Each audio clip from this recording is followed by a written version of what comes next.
민수기 34장 1절에서 15절까지 같이 합독합니다.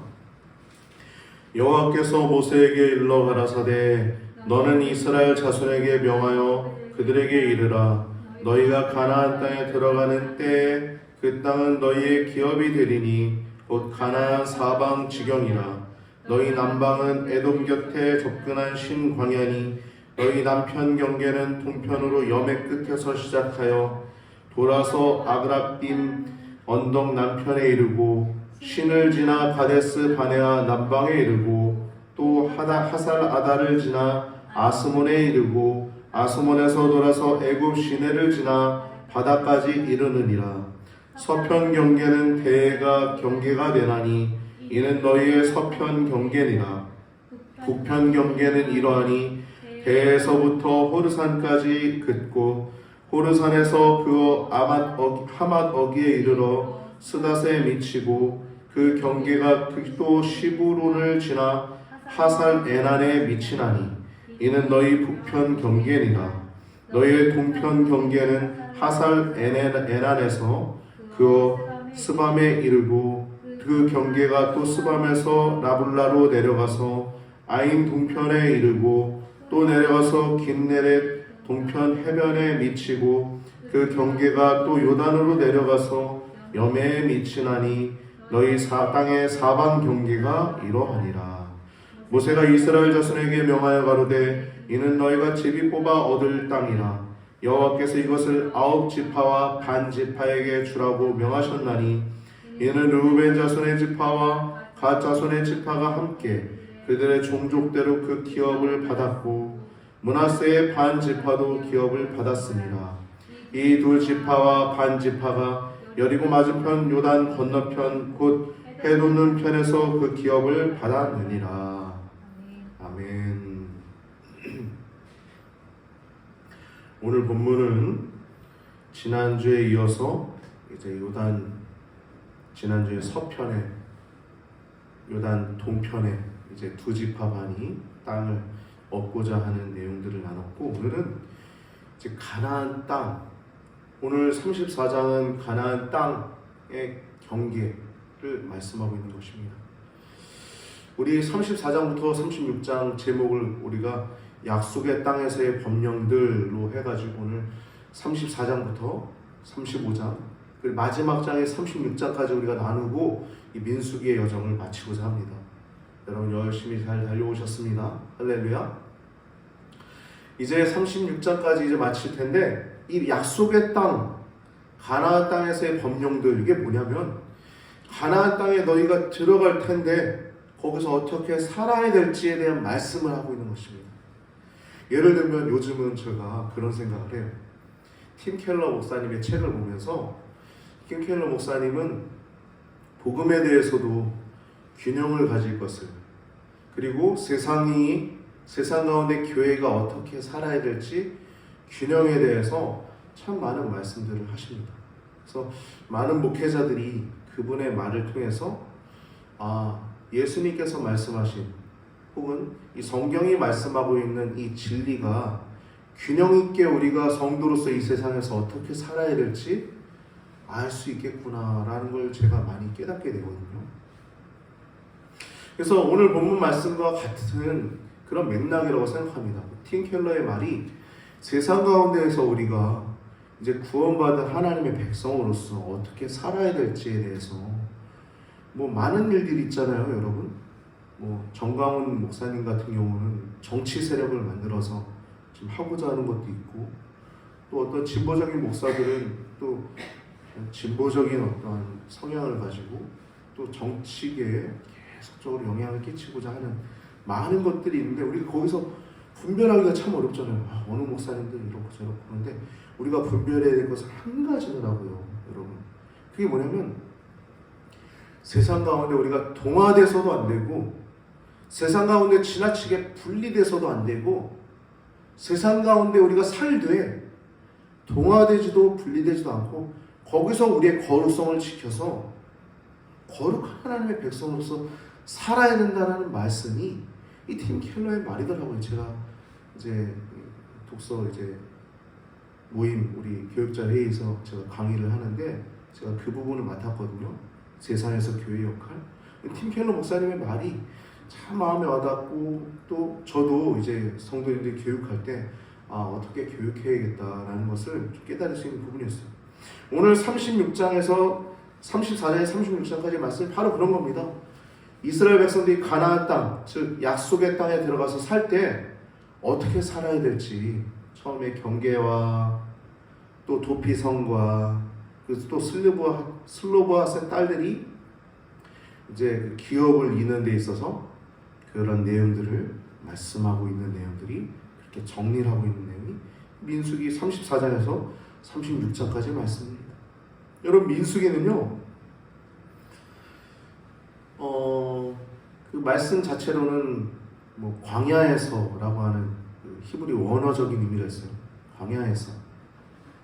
그리고 또 민수기, 또 우리나라 이제 번역으로는 민수기라고 하는 게 숫자의 세다, 백성의 숫자의 세다라는 의미도 있잖아요. 근데 이게 여러분 다 틀린 말이 아닙니다. 광야에서라고 하는 건 이제 약속의 땅에 들어가기 전 단계라는 것이고, 또 숫자에 센다는 건 하나님이 약속하신, 즉 아브라함에게 약속하신 그 이스라엘 자손이 얼마나 많은지에 대해서 알려주는 것입니다. 즉 민수기 전체는 창세기에서 하나님이 아브라함에게 말씀하신 약속 있잖아요. 내가 내 자손을 하늘의 별과 같이 많게 하리라, 바다 위에 있는 모래와 같이 많게 하리라 라고 하는 그 말씀들이 그대로 실현되는 것을 보여주는 거예요. 크게 두 가지 말씀하셨죠. 하나는 자손 번창, 내가 지시할 땅으로 가라, 그 땅을 내 자손에게 주리라. 그 땅이 어디였어요? 가나안 땅이죠. 지금 그 땅을 주시는 거예요. 할렐루야. 가나안 땅을 주시는 겁니다. 두 가지죠. 사람을 많게 하리라, 내 자손을. 지금 뭐 아브라함의 자손이 지금 뭐 어마어마하게 많죠. 예수 그리스도를 주로 고백하는 자마다 아브라함의 자손들인데 지금 우리가 아브라함의 자손 아닙니까? 또 그렇게 자손이 많게 하리라 말씀하셨을 뿐만 아니라 가나안 땅, 그 땅을 들어가게 하리라. 수서지에 제가 기록해놨는데 창세기 12장 2절에 내가 너로 큰 민족을 이루고 내게 복을 줘 내 이름을 창대하게 하리니 너는 복이 될지라. 큰 민족을 이루게 하리라. 그 말씀이 실현되는 내용. 그리고 12장 7절에 창세기 12장 7절 상반부에 보면 여호와께서 아브라함에게 나타나 이르시되 내가 이 땅을 네 자손에게 주리라 하고 하는 그 말씀을 아브라함에게 주는 게 아니라 내 자손에게 주리라의 실현의 내용이 이 민수기 말씀입니다. 그래서 두 번의 인구조사가 있죠.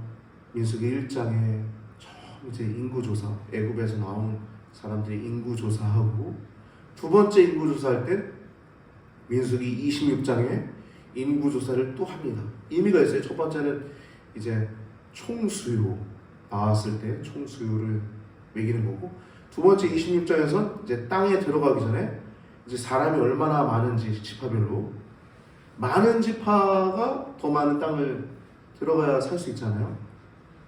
그렇듯이 그래서 26장은 그렇게 또 계수하는 것입니다. 이렇게 민수기를 오늘 마치는 이제 34장 36장까지의 내용인데, 이 34장은 모든 백성에게 땅을 분배하는 것입니다. 살펴보면 9지파 반이라고 그러잖아요. 왜 그렇죠? 우리가 지난주에 나왔던 2지파 반은 요단강 동편에 그 큰 땅, 비옥한 땅을 차지하게 되죠. 이것에 대해서 우리가 신학적으로 혹은 하나님의 관점에서 볼 때, 이게 하나님의 뜻이요? 원래 약속의 땅은 요단 서편이잖아, 이렇게 생각할 수 있잖아. 모세도 그랬잖아요. 너희가 왜 약속의 땅을 들어가고자 안 하고 여기에 안주하려고 하느냐. 가데스 바네아에서 정탐꾼들의 모습 가지고 너네 똑같아. 이스라엘 백성들 망하게 하려는 거야? 이렇게 얘기하시잖아요. 근데 그들이 마음을 각성하고 우리가 여기서 성읍을 짓고 자녀들, 가축들을 두고 우리 약속의 땅에 들어가 정복할 때 저희가 제일 앞에 서겠습니다. 그리고 약속의 땅을 다 차지하기 전까지 우리가 돌아오지 않겠습니다 했을 때, 모세도 하나님도 오케이 하시는 사정을 봤을 때 우리가 그것에 대해서 뭐 완전 잘못됐다 그렇게 말할 수 없죠. 우리의 삶 속에서도 때때로 여러 가지 상황들이 있죠. 그럴 때 우리가 하나님께 기도하면서 우리가 결정하고 또 화합해야 될 줄 믿습니다. 할렐루야. 그래서 이 34장에 모든 백성들의 땅 분배인데, 이 땅 분배는 요단강 서편, 이제 약속의 땅인 가나안 땅의 이 분배를 아홉 지파 반에게 주는 내용들입니다. 그 땅의 경계를 얘기하고 있는 거예요. 그리고 35장은 레위인들의 성읍을 분배합니다. 레위인들도 자기들의 가축들과 또 자기들의 생활 터전에 있어야 되는데, 이 성읍들을 누가 줬냐? 이스라엘 백성들이 줬어요. 왜? 이스라엘 백성들의 땅을 다 이미 나눠줬는데 레위인들은 없잖아요. 레위인들은 그 이스라엘 백성들이 차지한 땅 가운데 이스라엘 백성들이 레위인들에게 공급을 해서 해야 됐습니다. 그래서 레위인들의 성읍은 총 48개인데요. 그 가운데 6개가 도피성이었어요. 6개가 도피성. 요단 동편에 3개가 있고 요단 서편에 3개가 있습니다. 그래서 36장에 보면 슬로보앗의 딸들 이야기가 나와요. 기업에 대한 유의사항을 말씀하고 있는 것입니다. 이렇게 34장에서 36장은 이 가나안 땅, 약속의 땅에서의 법령들에 대한 말씀을 하고 있는데, 이 34장은 이스라엘이 얻게 될 땅의 경계선에 대해서 얘기하고 있어요. 남쪽부터 시작해서 1절부터 5절에 시계 방향으로 얘기하고 있습니다. 남쪽부터 이제 1절부터 5절에 나오고 있고, 시계 방향으로 서쪽으로 6절에 나오고 있고, 서쪽은 바다죠. 대가 바다가. 그리고 7절부터 9절은 북쪽에 대해서, 10절부터 12절은 동쪽의 경계에 대해서 말씀하고 있습니다. 여러분, 이스라엘이 들어가는 그 가나안 땅은 하나님께서 약속하신 땅입니다. 약속의 땅이에요. 그리고 그 땅은 특정하신 땅이에요. 약속의 땅이 어디 그게 아니라 특별히 지정하신 땅입니다. 그리고 그 땅은 요단강을 이제 건너가야 들어갈 수 있는 땅입니다. 요단강을 건너가야. 요단강을 건널 때 정복이 시작되는 거예요. 요단강을 건널 때 그 광야에서 계속 매일마다 먹던 만나가 그치게 됩니다. 그리고 요단강을 도한 직후에 할례를 행합니다. 여러분, 할례는요 굉장히 중요할 때마다 하나님께서 행하도록 시킵니다. 정복전쟁 바로 전에 이 할례를 행하는 건 이 전쟁이 거룩한 전쟁이기 때문에 그래요. 마치 모세도 이제 그 시보라와 함께 광야에 있다가 이제 부르심을 받아 나아갈 때 하나님이 모세를 죽이려고 하시죠. 그때 시보라가 자기 아들들을 칼로 할례를 행하죠. 그 모세가 사는 내용이 나오죠. 이와 같이 할례는요, 여러분, 우리가 정복 전쟁할 때, 우리가 하나님 앞에 무슨 어떤 결단을 하고 어떤 일들을 해나갈 때 우리가 결단해야 되는 그런 순간들이 있습니다. 그런 것이 할례입니다. 요단강을 건널 때 이렇게 정복이 시작되고 광야 만나 음식이 그치고 할례를 실시하는 내용들이 나오고 있습니다. 약속의 땅, 그 요단 서편의 땅의 분배 내용을 보면 이 남쪽에는 남유다죠. 유다, 그리고 시므온, 또 베냐민, 그리고 단 지파가 있었고, 그 중앙 부분은 므낫세와 에브라임이 차지하고 있습니다. 므낫세와 에브라임. 저 북쪽에는 스불론과 이사갈과 아셀, 납달리가 차지하고 있습니다.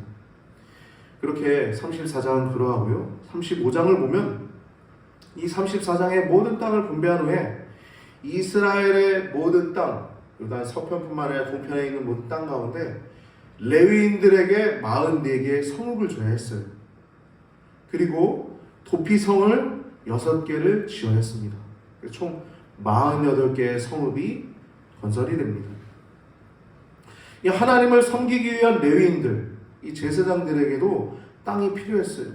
그래서 이스라엘 중에서 나눠주도록 했는데 이 레위인들이 키울 양떼와 짐승을 키울 장소가 필요했기 때문이다. 정확하게 이 수치가 기록되어 있는데요. 오늘 본문에 보면 35장에 보면 1000규빗, 즉 2000규빗 나오는데, 즉 성읍을 중심으로 동, 서, 남, 북에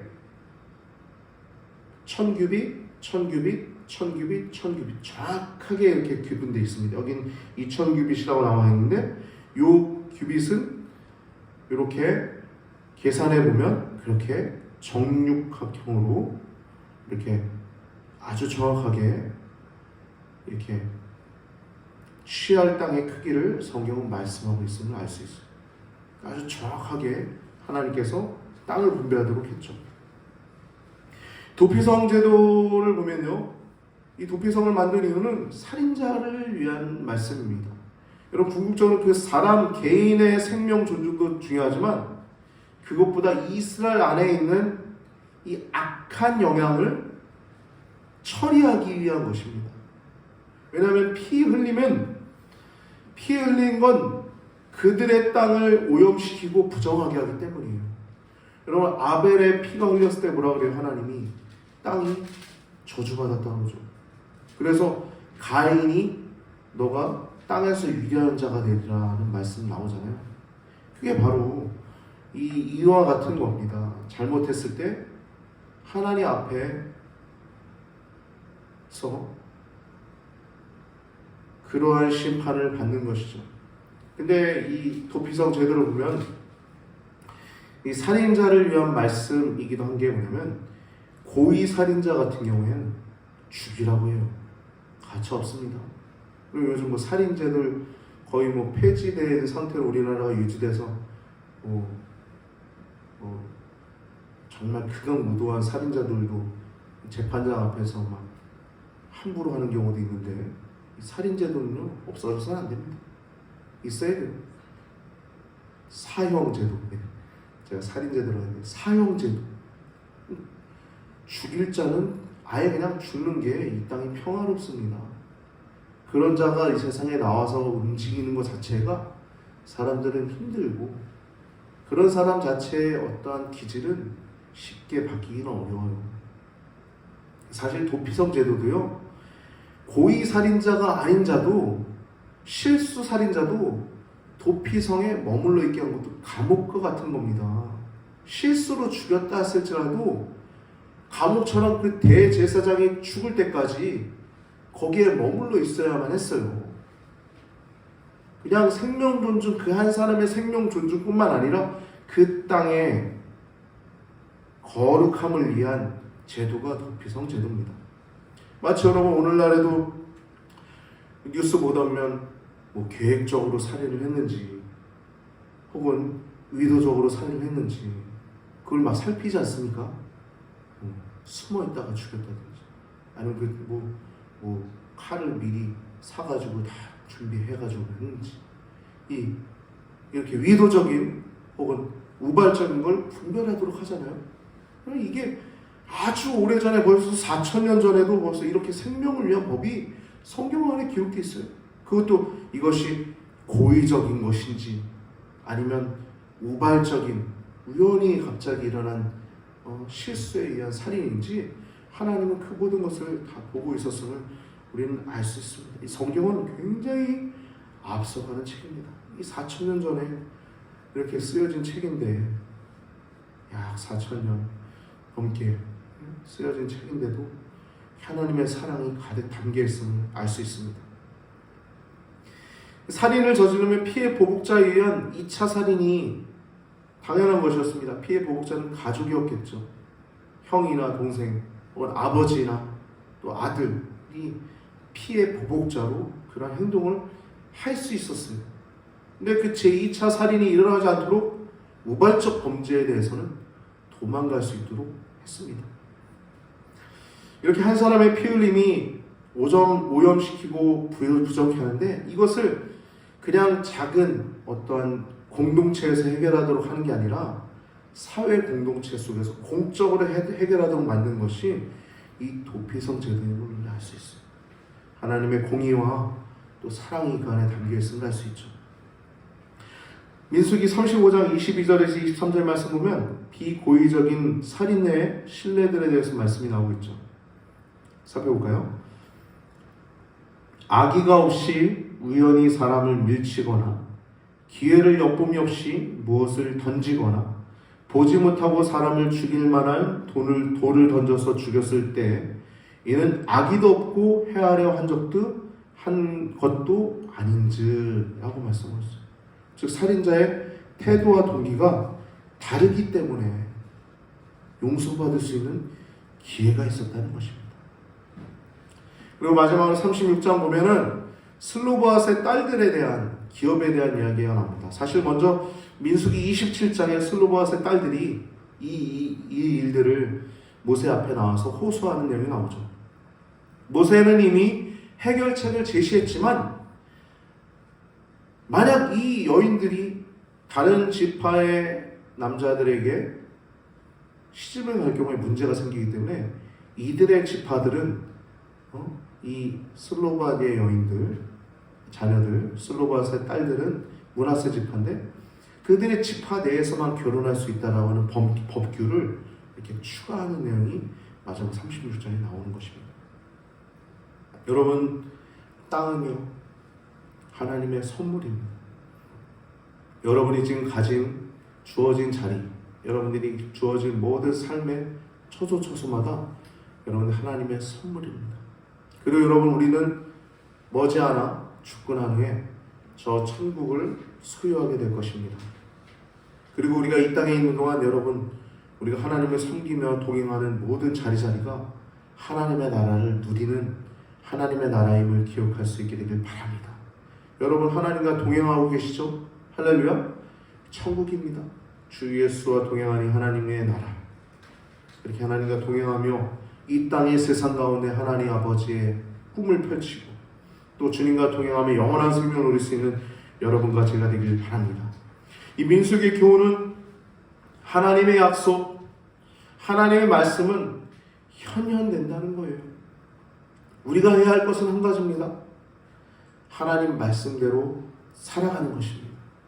하나님 안에 거주하는 것입니다. 아버지 계신 하나님 나라, 그 아버지 계신 그 하나님 아버지, 영원하신 우리 아버지 되신 그 나라 가는 그 길까지 여러분 온전히 하나님 안에 거하시고 여러분에게 주어진 사명, 여러분에게 주어진 자리를 잘 지키며 빛을 발하는 소금 역할을 다하는 여러분과 저의 삶이 되기를 주님의 이름으로 축복합니다.